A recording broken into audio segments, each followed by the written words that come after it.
Yo, what's going on, snipers, and welcome back to our Arizona Coyotes franchise mode here in NHL 21. So in last episode, we started up the season simulation, and as you can see so far, we are 19, 15, and 2, which is probably one of our best starts so far in this franchise mode. It could be due to the young guys that we have in the lineup now, like Shelly and Farinacci, or it could be because we have a new head coach. I'm not 100% sure with that, but our team is making some good progress. As you can see right now, we have 40 points through 36 games. And we are currently in a playoff spot, but I don't know how long we're going to hold that spot because we do have the most amount of games played in our division. And we are also kind of trending backwards as of our last 10. You can see we are 2-7-1, so that's not too great. It could be because we're a young team. We're kind of having our ups and downs and stuff like that. Eventually, this team will be a competitive team, but right now, I don't know if this team's going to be. Like, we could honestly just be continuing to fall off through the rest of the season, or who knows, maybe this team will make the playoffs by the end of the year. There's always that as well. So anyways, before we simulate more of the season, we're not going to go actually right to the trade deadline today and to the end of the season. Like, all that will be in next episode, but in today's episode, we'll probably just simulate up to the deadline.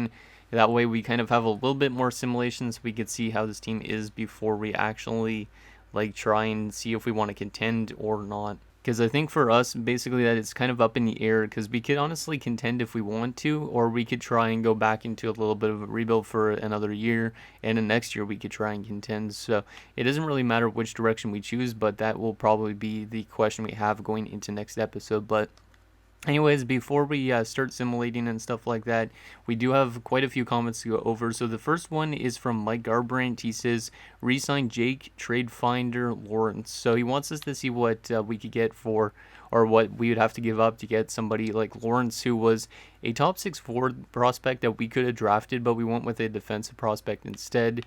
This guy is in Tampa Bay, and he has some pretty good stats in the AHL, and he is on their train block. He's a 76 overall at 18 years of age. Looks like a pretty good prospect, but I don't really know if we have the assets to give up for him. But I will take a look and see if there's anything, and there's not at the moment, which is interesting. But if we address our trading block, maybe we'd find offers. But honestly, if we want to try and trade for him at the trade deadline, I'm not opposed to doing that, because we would have to probably give up one of our better AHL prospects. Like, if we sort this by league, we have a lot of guys in the AHL at the moment. We'd have to probably give up one of our top prospects down there, but we do have a lot of them. So like guys like Schulz, for example, McGillis. We could honestly give up one of these guys like Howe, for example, who are only 68 overall currently, but have potential. So there's definitely room for improvement if we want to try and bring in Lawrence for the AHL team, because he could be a good NHLer at some point. And yeah, that's pretty much that. He also mentioned to re-sign Jacob Chikrin, which a lot of you guys also say to do, so we will be doing that after I get through all the rest of these comments. So the next few comments are from Senator Sal. He says, "Try signing another 60 overall player to like $6 million, because I think you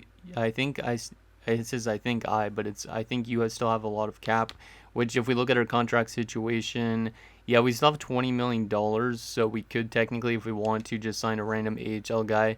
But I think, aren't we at 50 to 50 contracts? Yeah, we have max contracts, so we really can't sign another player at the moment to get ourselves more cap compliant. But that should be okay, because in the offseason, we're going to be giving Jacob Chikrin a good extension, and going into next season, he's going to be making probably like $8 and $9 million, and that will keep us right around the cap floor, which is good. Senator Sal also says, "Take advantage with money next season," which technically we are going to be doing. Like I was just saying, Chikrin's going to be getting a lot of money, and then also we're going to be giving a lot of money to like guys like Zadina in the offseason. So I think we should be a little bit more generous with the money going out to the rest of the team, and not trying to skimp for every single dollar we spend, you know? The next few comments are from Dylan Burrows. He says, "Take Shelly off the penalty kill. He's probably burnt out." So I agree with taking him off the penalty kill, because even though he has been producing pretty good, his plus minus isn't fantastic.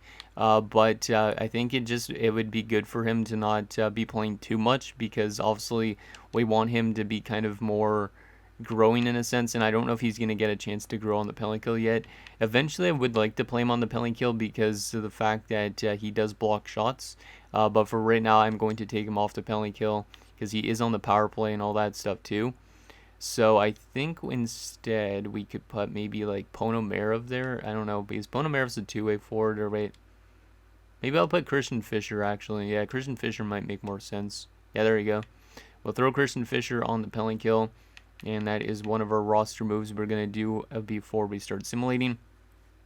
Also, Dylan Burrows says, grab Johnny T. He means John Tavares. Probably not unless the price is right. He's just throwing out a joke to get John Tavares.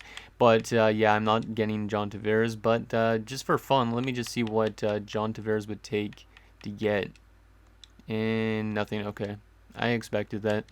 And then finally, Dylan also mentions, what's the plan with the captains? Also go spend some money. So a lot of you guys telling me to go spend some money, which I will do. But the captain situation, I didn't address it, so I don't know if there's a captain on the team. Yeah, there is. Okay, so Jacob Chikrin is currently the captain, which I technically agree with since he's been here the longest. Shelly already automatically gets an A, which is a little bit weird considering this is his first NHL season. But I'm not opposed to it. And then Baird Hayton also gets an A. I don't know why Christian Fischer didn't get an A over Shelly, but okay. We could always change that, but I don't really want to lose morale for Shelly, so I'm probably just going to leave that as is. The next comment is from HawksFan88. He says, I would definitely find a way to get Geekie into the lineup. He would probably be a big help on your fourth line. I wouldn't worry too much about Shelly in the team's overall performance. Shelly's still an 82, and he's doing pretty well for his overall. Remember, this team is still young. So, yeah, we're definitely going to get Connor Geekie into the lineup because I think a couple of you guys, yeah, also Alien PD mentioned, or Alien Pete, not PD, mentioned to call up Connor Geekie. So that's what we're going to do. We're going to call up Connor Geekie as one of our moves going into this sim. Because Connor Geekie is 79 overall. He's been not doing too well down there. So I would like to get him into our NHL lineup, which means we are going to have to send somebody down from the NHL, which I guess in this sense we would send down Travis Boyd. So Boyd might get claimed, but Connor Geekie's coming up, and Travis Boyd did get claimed by the Flyers. So definitely sucks to lose Travis Boyd because that loses a little bit of depth in terms of centers, but that does give us Connor Geekie into our lineup, which should be nice. We'll throw Semenov on the top line because why not? And then we'll go back to our lineup, and I think we're going to be scratching Asplund because he's a minus 10 through 36 games. And then, yeah, we're just going to throw Geekie into our lineup instead, and I think that is good. Let me just make sure these lines are as best as we can. I could move Gauthier up and put Fischer down, but I don't think I want to do that. So, yeah, I think I'm going to leave the rest of the lines pretty much the exact same, but Geekie is now in our lineup. And hopefully that gives him a chance to produce at the NHL level. So that's one little roster move. And the next comment is from Cody Lake SP. He says, if you aren't going to use your cap, I would sign someone to a 1-year contract of 10 to 15 million because you're going to be below cap. It's going to up all your current contracts to make you compliant. So, yeah, we won't run into problems, I don't think, next season, like I was mentioning earlier, but there is a chance that we would have to do that if we want to stay cap compliant. So thank you for that.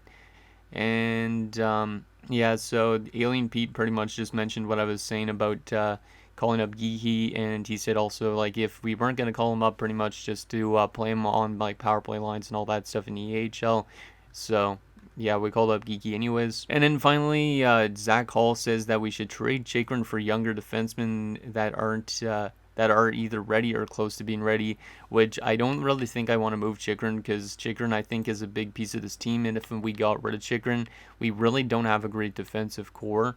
So, yeah, that's pretty much that. So we are going to giving Chikrin an extension, though, because he does need an extension, and it's best to give it to him right now because he is a UFA otherwise. So I am going to give him, he wants 6 years. Yeah, I'm not giving him an 8-year deal. I could give you 6 years, but I need to figure out how much I could give him. Because I know the 85% trick, I'm pretty sure still works, so I got to think of what 85% of this is. So let me do some math here. And we need to times this by 0.85. So we could probably offer him, if my math is correct, like 8.4. So I'll try to get him to 8.4 for 6 years and see if he'll accept that, which I think would be a good deal. And yeah, then the rest of the money we'll wait till the off season to do that with like Zadina and stuff like that. But there's our contract extension handed out, and I think that is pretty much good to go. So let's continue to simulate. We're going to simulate up to like a day before the deadline. That way we could take a look at what's available, and you guys could suggest me some trades for next episode depending on our status, because like I said, this team is pretty much up in the air right now in terms of if we're actually going to contend or if we're going to actually miss the playoffs. So let's simulate to the 31st and see if Chikrin accepts, which he probably should. Yep, he has accepted, so there you go. Chikrin is re-signed for 6 years, which I think is a good deal. It keeps him here until he's 32 unless we decide to trade him away at some point. And we're off to a good start this episode, winning quite a few games, which is a good sign. We might actually make the playoffs if we continue to play like this. Yeah, we're simulating really good since calling up Geekie, it seems like.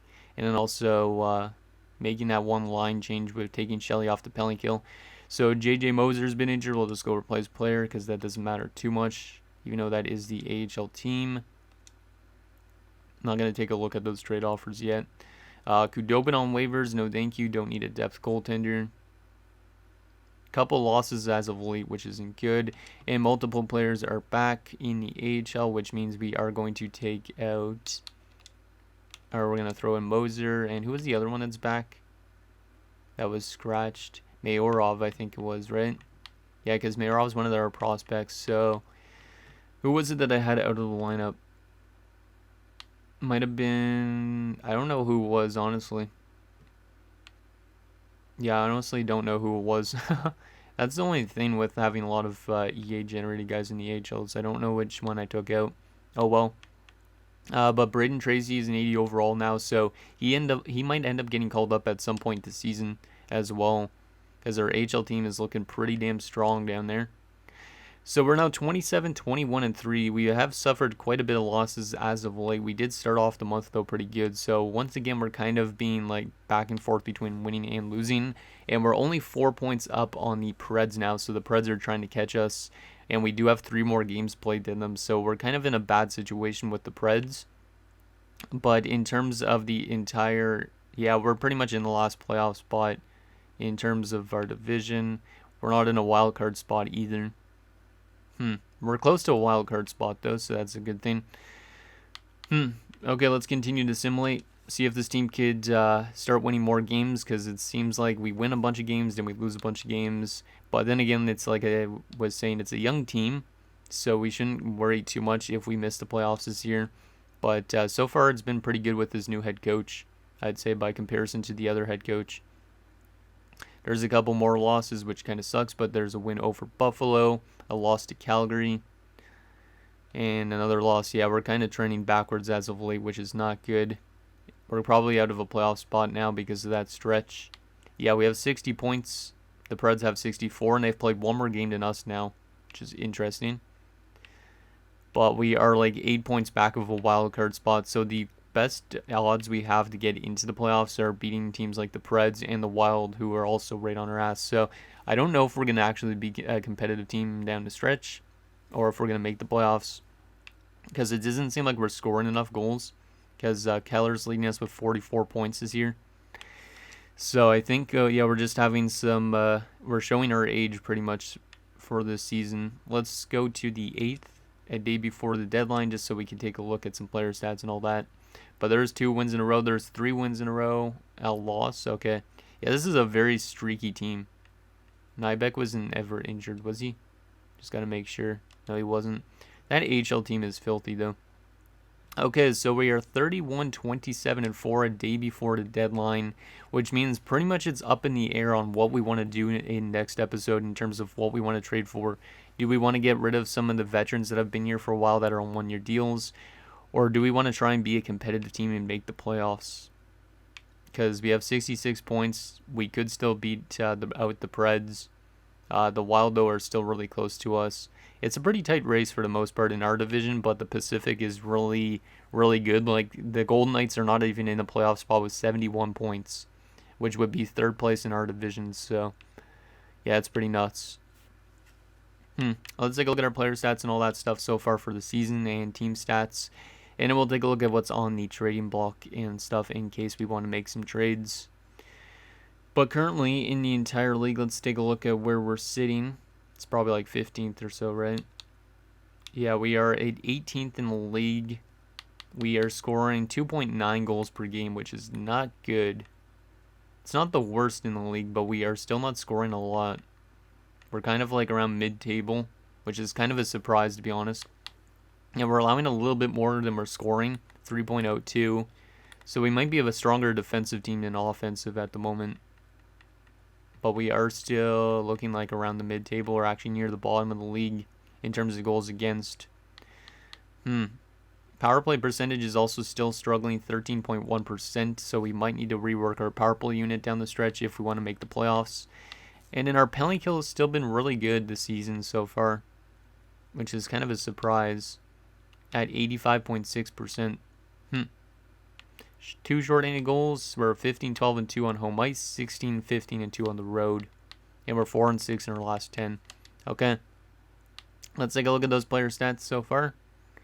So we'll go to centerman. So Barrett Hayton, 39 points through 62 games. Not too bad, considering we do have him signed for 4 more seasons. John Farinacci's off to an incredible start in his first season. 21 goals, 14 assists, 35 points, and a +9. I like that. I didn't realize this guy's related to like Ryan Donato and Ted Donato, but I literally found that out a couple hours before recording this episode, so that's kind of interesting because I was working on some roster stuff. Ponamera of 22 points through 62 games is pretty solid. Only 6 goals, but he's more of a passer, so it makes sense. Connor Geekie, since getting called up, good call on calling him up. 12 points in 26 games.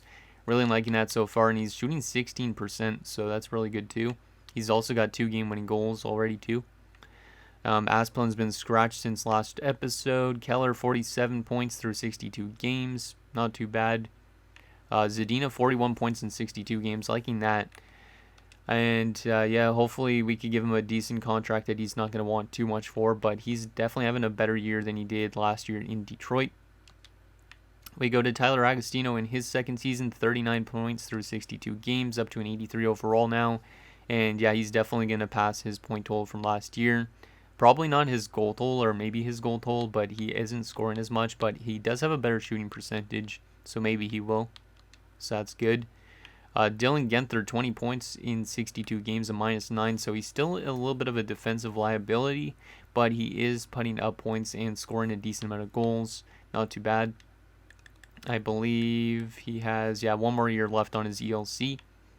And then Michael Delcole, 14 points. He's been really quiet this year, only 3 goals, which is not a lot. Last year he had only 12 goals, though, so he's not much of a scorer. But his shooting percentage is way down. Lawson Krause has only played 3 games. I forgot that we have him scratched. He is losing morale, so I don't really know if we want to have to trade him away at the deadline if we're going to go into a rebuild a little bit for 1 more year. But Lawson Krause has not played a lot at all. Right wing wise, Calvin Shelley is having a really good rookie season as well. 20 goals, 15 assists for 35 points, and he's a +12. Loving to see that.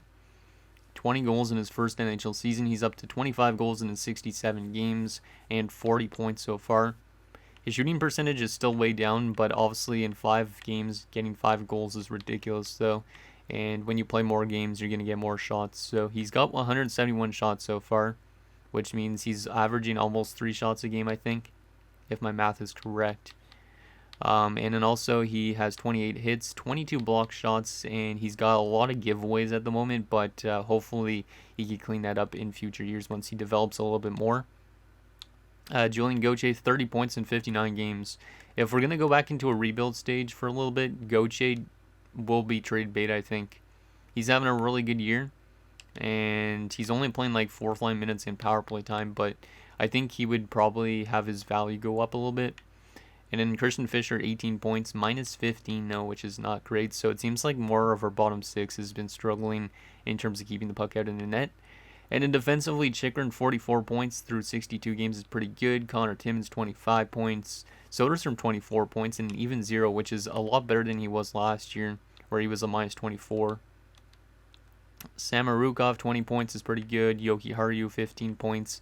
And Bonane's got 10. So not really any complaints from the defensive core, except for, I guess, Timmins and Samorukov have been out there for more goals than everybody else. But so far, the offensive production on the blue line is pretty good. And then goaltending wise, Jack Campbell has been really solid still too. We can honestly trade him away if we want to trade somebody away, but Jack Campbell seems to still play pretty good. We did give him more than he was wanting by quite a lot, but he's doing pretty good. And then Hugo Lennefeld has been not terrible as a backup. His save percentage is right around Jack Campbell's. His goals against is kind of close to Jack Campbell's, but that win-loss ratio isn't as good. So maybe that's why we're not in a playoff spot at the moment. So that's that, and that's the player stats. So let's take a quick look at what is available on the trading block. I'll also show you guys the draft class again, and I think that'll be pretty much it. So let's take a look at this trading block and see what is available. So pretty much probably the same stuff as last episode, I would guess, but I'm not 100% sure. It could have changed. But in case you guys want me to make some trades, let me know. Adam Gaudette, wow. He was good for us last season, but this year so far he's been used as a depth forward. Imagine using Gaudette as a depth forward. Wow, okay. Gambrell. There's definitely stuff we could trade for if we want to be a competitive team. Some good defenders there in Calgary. But if we want to honestly just miss the playoffs for another year, I'm okay with doing that as well. Really depends on which direction you guys want me to go in, because maybe we just don't even make any trades at the deadline. Maybe we just decide to simulate the season as is, and if we make it, we make it. If we miss, we miss, you know? So we don't even have to make any trades next episode if you guys don't want me to. We could just see how this team will do. And trust in the youth, because we do have guys we could call up if we want to, like Braden Tracy. And then a lot of those other 70 overall guys, like I believe Hagel's still down there. We brought him in as like a depth option, but he's only been playing in the AHL pretty much. So yeah, there's definitely a lot of things we could do for next episode. A lot of different directions we could go. Kind of like a choose your own adventure book. Which one will be the correct outcome? Burakovsky, Nelson. Yeah, there's some really good players out there, but I really wouldn't want to put in somebody like Burakovsky, for example, over one of our younger guys, because I like to trust in our prospects at the moment to an extent. But there is options out there if we want to bring in a veteran to play with the young guys, which is always a good option to do that too. Anders Bjork in Pittsburgh. Okay, San Jose's got some good defensemen again. Most of them. Actually, Pessy's on a 6-year deal in San Jose. Jeez. That's a long-term deal for him. Dennis Chalowski. Yanni Gord. Yeah, there's some pretty interesting players out there at this stage. Colton Parayko at 6 years left, though. No thank you. Even though he's good, 6 years left, it's like, I don't know about that. Lawrence is still on the block, so Lawrence could be still somebody we trade for, but we'd probably, like I said, have to give up a prospect to get him, because I feel like Tampa Bay wouldn't want to take away one of our good roster players. And most of our good roster players are young anyways, so I don't think we really have the trade value other than prospects to give up for him or picks. And the Washington Capitals, TVR, and Winnipeg has some more prospects. So that is what's on the trading block. Let me take a quick look at the draft class again, because maybe it'll sway you guys to going into rebuild for a little bit longer. But we aren't probably going to have a good pick anyways, even if we miss, because we're more than likely not going to get a top 5 pick, because we're more than likely going to get, like, I don't know, 10th overall or something, or 15th or 14th, something around there, 13th. So yeah, we're more than likely going to get stuck with like a top 6 forward prospect or something, which is still not too bad, but here's that. Any potential guys that we could pin yet so far, because it'd be nice if there was a low elite. Is this guy elite or no? This guy's decent potentially, but any low elites though to pin? Find any steals maybe here. Brennan Scott, he looks decent actually. I'll pin him, why not? Kennedy also looks kind of decent. Schmidt, yeah, he looks not terrible. I'll pin him as well, because why not? Yeah, it's really hard to still read on what the draft class is in terms of quality. So that is that, and also quickly let me show you guys the contract situation so you guys could kind of know who we could potentially trade away if we want to go back into rebuild for another year. So Zadina is obviously going to stay around, but for example, Christian Fischer could get dealt away, or we could keep him around because he's not bad. Julian Gauthier would probably be one of those players we would want to trade away because his trade value is probably going up, and he's probably, he's going to be asking for more money next season. Samorukov obviously going to stay. Del Cole we could try and trade away, but I doubt anybody's going to want him for 4.5 when he's only got like 3 or 4 goals. Asplund honestly could come back if we want to, but we do have a lot of younger guys in the system that might want to take roster spots away, so we definitely got some options to do and trade away players. We could trade away Jack Campbell, we could call up Prosvetov, that type of thing.